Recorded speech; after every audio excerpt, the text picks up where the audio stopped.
Tirur municipal കൗൺസിലിലെ ചെയർപേഴ്സണായി തിരഞ്ഞെടുക്കപ്പെട്ട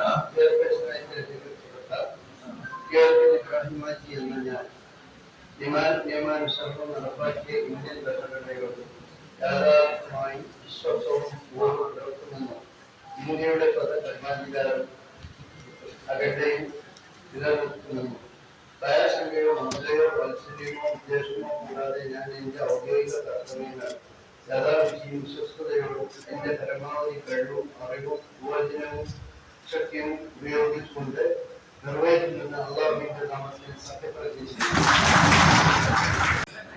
തിരൂർ നഗരസഭയുടെ 12ാമത് ചെയർപേഴ്സണായി കീഴത്തിൽ ഇബ്രാഹിം ഹാജി UDF-ലെ കീഴത്തിൽ ഇബ്രാഹിം ഹാജി സത്യപ്രതിജ്ഞ ചെയ്ത് അധികാരമേറ്റു.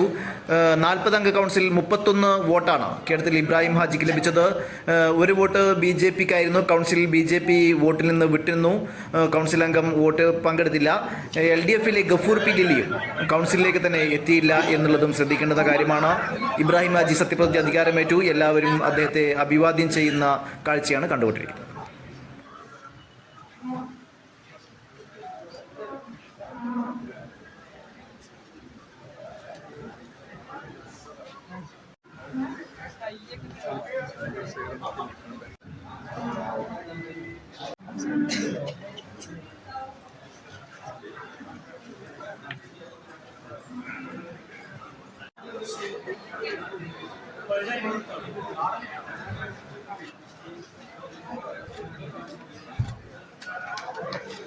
അഭിവാദ്യങ്ങൾ അഭിവാദ്യങ്ങൾ അഭിവാദ്യങ്ങൾ അഭിവാദ്യങ്ങൾ.